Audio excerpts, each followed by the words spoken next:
Commander Elias Vance stood at the viewport of the TNS Resolute, eyes fixed on the void before him.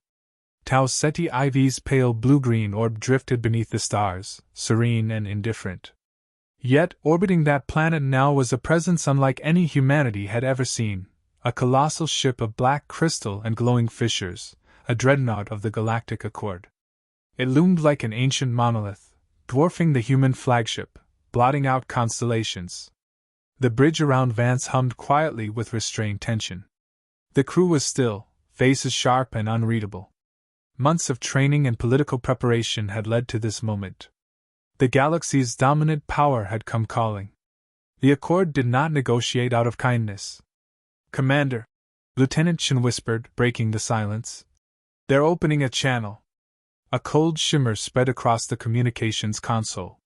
The holographic figure materialized, a towering silhouette with facets like a diamond's edge catching fractured light. Arkan Zirith Kor regarded the humans with an inscrutable gaze, multifaceted eyes reflecting an ancient, implacable intelligence. "Humans of Earth." Zirith's voice resonated slow and deliberate, as if measuring each word for weight. "You have stepped beyond your place, stirring ripples in a pond too vast for your kind. The Galactic Accord recognizes your ambition, but ambition without order is chaos." He gestured, and a vast projection unfolded behind him, worlds mapped with glowing symbols, each a node in the Accord's sprawling dominion. Then Earth appeared, marked by a bright pulse, soon overshadowed by a grid of lines showing resource flows and military reach. "The Accord demands tribute, 50% of your industrial output, unrestricted access to your outer colonies, and the cessation of any unauthorized fleet development. These terms are not open to negotiation. They ensure peace and stability across the stars." The voice was cold but calm, an unmistakable command cloaked in the veneer of reason. Vance's jaw tightened. He stepped forward, his voice steady and low. "We did not reach for the stars to kneel to those who claim divinity through conquest. Humanity will not surrender its future to tyranny masked as order." A sharp intake of breath swept through the bridge. Chen's eyes met Vance's, warning and respect mingled there. Zirith's crystalline form flickered, a subtle ripple betraying displeasure. "Such insolence will be met with correction. The Accord has subdued countless races far older and more advanced. Resistance is futile." Without breaking eye contact, Vance replied, "We are not yet broken. If the Accord believes Earth is a seedling to be crushed, it has yet to learn the strength of human roots." The channel went silent. Vance turned, his mind already racing through calculations, possibilities. The risk was staggering, but submission was no longer an option. Hours later, aboard the TNS Horizon at Earth's Orbital Command Station, Vance convened the United Terran Assembly's War Council. The room was a storm of voices, politicians pleading for caution, military strategists brimming with resolve. Minister Jalen, his suit impeccably tailored, argued, "We cannot match their fleet. Capitulation may preserve our world." Vance held up a hand. "Peace at the price of our soul is no peace at all. The Accord's appetite will only grow. We must stand, or we perish as slaves." A flickering holomap showed a network of hidden stations, Project Gorgon, AI-linked railgun platforms concealed within asteroid belts. Developed in secret, designed for a war no one dared speak aloud. "Gorgon will be our first line of defense," Vance explained. "They will slow the Accord's advance, give us time to strike back." The assembly murmured uneasily. Sacrifice would be required, but hope was a balm. Later, alone on the observation deck, Vance gazed down at Earth's curvature. The ocean glittered beneath a rising sun, a fragile blue gem against the black. Somewhere down there, billions awaited his decision. He whispered to the silence, "They think we're prey. Let them learn what it means to face humanity." The stars beyond blinked, vast and eternal, as if watching and waiting for the war to come. The void shimmered with faint bursts of energy as the three sleek vessels of the Galactic Accord's advance fleet slipped into the Sol system. Their black hulls, angular and unyielding, contrasted starkly against the pale glow of the sun. To most observers, they were diplomatic emissaries conducting routine inspections. To Commander Elias Vance, they were a probing strike, testing Earth's defenses before the real assault. Enemy vessels detected, bearing steady course toward Earth's outer colonies, reported Lieutenant Chen from the tactical station. Their sensor arrays are sweeping aggressively, as if searching for hidden installations. Vance nodded, eyes narrowing. This is no goodwill visit. Prepare countermeasures. Deploy heat decoy drones to the asteroid belt near Ceres. Seed the magnetic mines.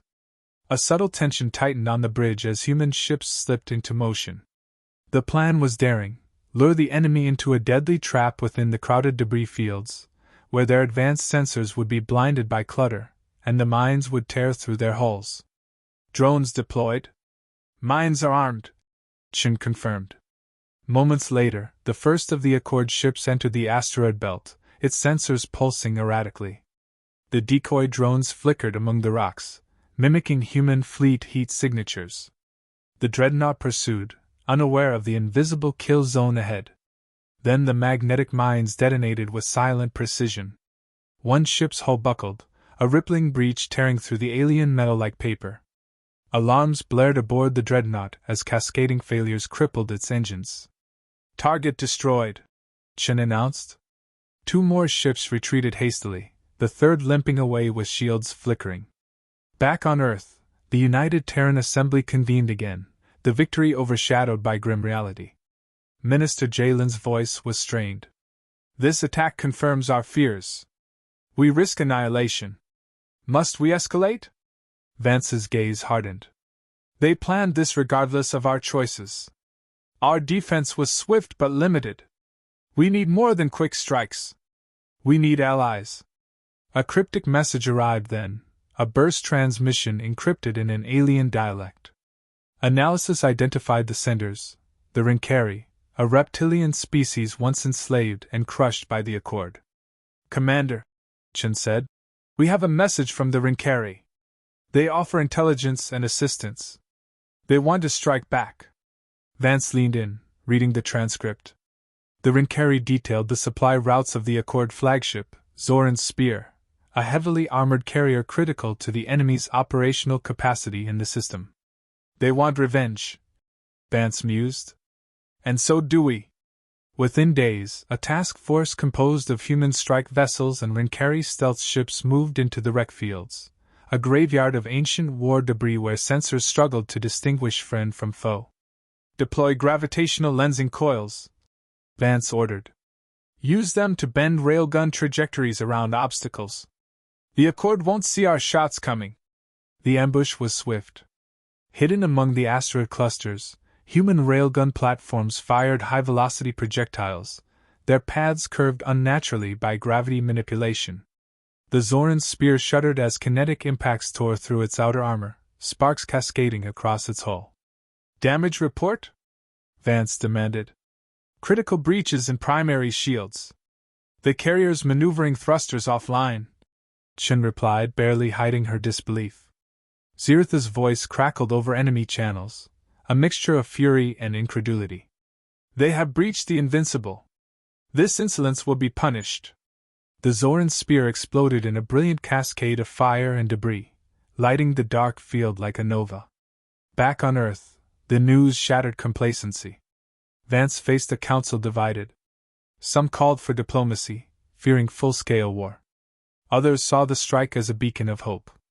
This victory is a message, Vance declared. The Accord is not invincible. We have shown them that Earth will fight. Yet he knew this was only the beginning. Zirith would respond with overwhelming force, and humanity would need every ounce of ingenuity and resolve to survive. That night, Vance stood again beneath Earth's stars, the weight of countless lives pressing on his shoulders. The war had begun, but so had the legend of defiance. Ask ChatGPT. The vast armada of the Galactic Accord moved through the void like a dark tide, hundreds of ships arrayed in a formation so tight it obscured the stars themselves. The Sol system's outer reaches simmered with tension as vessels bristled with weapons and shields, their engines casting pale glows against distant suns. The day Earth had prepared for, the day the Accord would reclaim its prize, had arrived. Commander Elias Vance stood on the bridge of the TNS Resolute, the weight of command pressing like gravity itself. Across the tactical displays, swarms of enemy ships advanced, their sinister silhouettes growing larger with each passing moment. "Activate Project Gorgon," Vance ordered. "Deploy all AI-coordinated railgun platforms in the wreck fields and the Kuiper Belt. Time to make their passage costly." A network of hidden weapon stations, linked by quantum entanglement and guided by advanced AI, came alive. With precise timing, the platforms fired kinetic projectiles, massive, tungsten rods hurtling through space at fractions of light speed. The salvo tore into the first wave, ripping hulls apart and scattering debris fields.